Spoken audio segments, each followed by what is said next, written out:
StadiumDB.com presents UEFA Champions League Stadiums Season 2024-2025. We will be learning new rules in this year's Champions League. One thing remains the same, and that is, of course, the stadiums.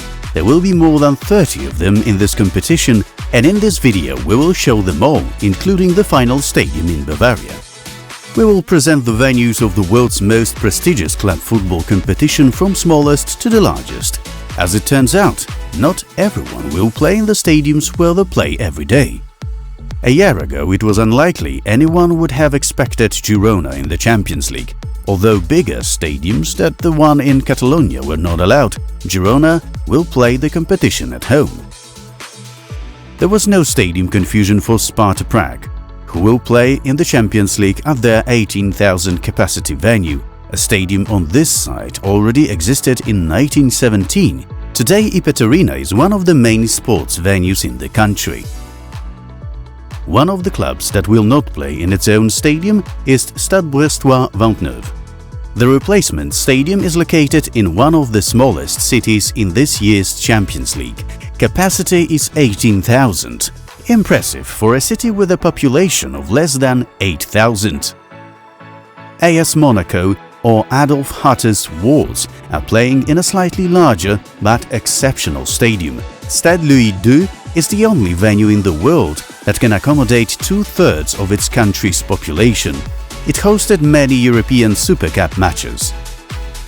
Nor can Slovan Bratislava boast a large stadium. The Slovaks, however, have been attached to this venue since 1939, when the first Tehelné pole, or simply Tehelko, was built where the Czechoslovak national team played its matches. One of the stadiums where work has been carried out recently is Gevis Stadium. In 2019, the redevelopment of the stadium began, with the main aim of removing the arches behind the goals and replacing them with new stands. Italy has something in common with Croatia: old stadiums. Maksimir Stadium, where Dinamo Zagreb plays, was inaugurated more than 100 years ago. Maybe it's time for stadium revolution in Croatia. For a moment we move to Belgium. Jan Breydelstadion is home to Club Brugge and Cercle Brugge, but is the former club that is able to fill the stands. In the Champions League, this feat is also likely to succeed. Another club that will not hear the champions in their own stadium is Sturm Graz. The Austrian team will be performing at a venue almost twice the size of their own in Klagenfurt. The city will benefit from this, with each match generating around 2 million euros. We are not saying goodbye to Austria yet, as Red Bull Salzburg have also been promoted to the Champions League. The stadium of this team is more capacious than the Klagenfurt venue by less than 200 seats. You may not have expected Bayern Leverkusen at this point, but this is true, that the team does not play at a huge stadium, nor is it particularly hospitable to the visitors, as they do not usually return with their heads held high. But for their own fans, in addition to tickets, the sponsor Bayer could hand out chill pills considering the goals in the last minutes. A bigger stadium than Bayer's has, for example, a team called Young Boys Bern, who advanced to the Champions League after the playoffs. The current venue was built on the site of the former Stadion Wankdorf, which hosted the 1954 World Cup final. The Champions League will also feature one of the largest stadiums in the Netherlands. At the end of the 20th century it hosted the Euros. The attendance record was set on the occasion of Manchester United's arrival. This time the Red Devils in Eindhoven will definitely not be there. Our next stop is a special one. Bologna last played in the Champions League, or rather its equivalent, in the 1964-65 season.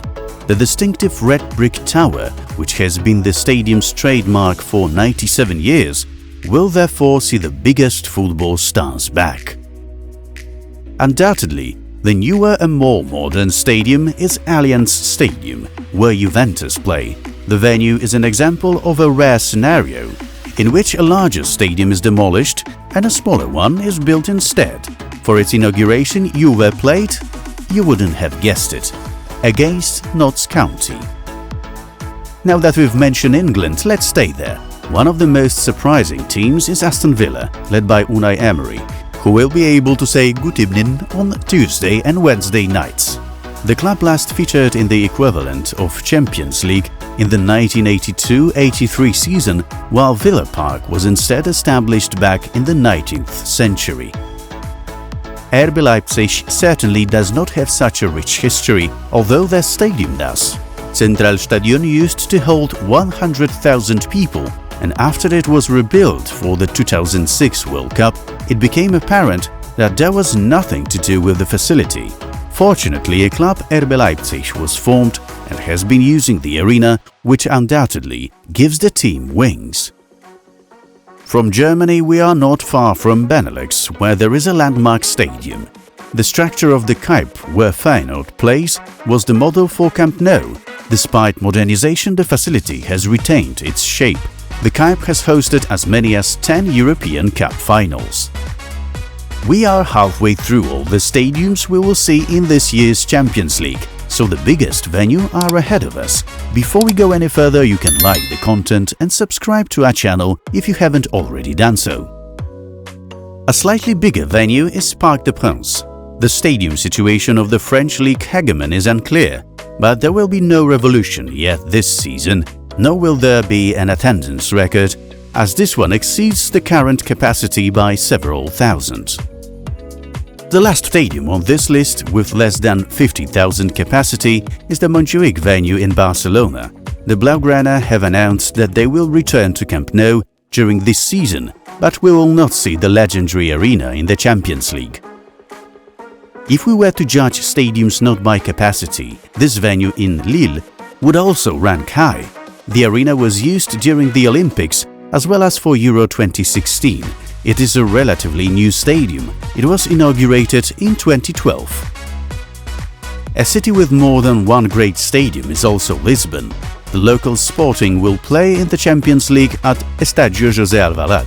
It hosted 5 Euro matches in 2004, and less than a year later, local arena owner Sporting faced CSKA Moscow in the UEFA Cup final. We move to the historic stadium of Crvena Zvezda. Even before it was completed, crowds used to come here. Thanks to its huge audiences, the facility was nicknamed Maracana in its early years. A slightly larger venue is Etihad, where Manchester City play. The stadium is currently undergoing an extension. This will make the Etihad stand out even more from Britain's rundown stadiums. One such is undoubtedly Celtic Park. The stadium is considered one of the Leo Messi's favorites. I've been lucky enough to play in some great stadiums in Europe with Barcelona, but none can compare to Celtic, he said. The Argentine has also a Celtic shirt. We have already discussed some unexpected clubs, and to these we can add Stuttgart. The club last played in the Champions League in the 2009-2010 season, with the team then reaching the round of 16, where they faced FC Barcelona. Arsenal are back in the Champions League for good. The next season in the competition will of course be hosted at Emirates. Josh Kroenke, a member of Arsenal's board of directors, has revealed that the club has had internal discussions about refurbishing Emirates Stadium. Only a slightly larger stadium is Anfield, which has gained several thousand new seats following its redevelopment. The work took as long as 9 years, during which Liverpool played at Anfield Road. The club's venue is the largest English stadium in these competitions. From England, we move to a second-tier venue in Germany. Shakhtar Donetsk will play their home Champions League matches at the Schalke Stadium. Veltins Arena not so long ago hosted the Champions League thanks to the form of the team from Gelsenkirchen. Largest stadium in Portugal to hear the Champions League is Estadio da Luz. The colloquial name comes from the district in which it is located. In 2007, the selection of the 7 new wonders of the world was announced at this venue, and the Champions League final was scheduled for 2014 here. The Champions League at Metropolitano is not such a phenomenon. No cigarettes will be smoked at the 2030 World Cup venue under the new rule, and there are parcel machines for the forgetful ones, so they can be sent home quickly. The arena is distinguished by its huge roof and hot atmosphere. It's fitting that we are around stadiums for Champions League finals, as the next venue on the list is Allianz Arena. This is where the winner of the trophy will be determined this season. According to many, Bayern's stadium is the best in the world. What makes it unique is the cladding, created from 2,784 rhombus-shaped airbags that form the facade and roof. The 75,000-seat barrier is also exceeded by San Siro, where two teams, Inter and Milan, will play in this year's Champions League. Both clubs are preparing to design and build their own stadiums, but the matter is complicated, so we are happy while we can watch San Siro on the biggest stage. The second biggest Champions League venue is Santiago Bernabéu, synonymous with the Champions League. The dominator of these competitions has also taken over the stadium market. The facility is Florentino Perez's youngest child, which is making huge profits through several activities.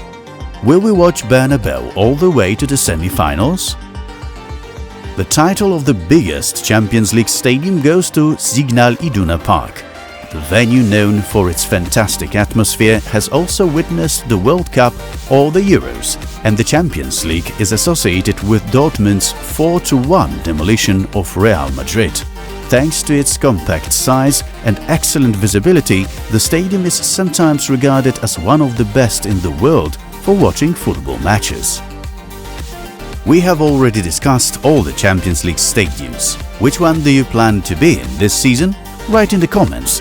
And it's time for us to go. More content will be coming soon though, so stay tuned. See you there.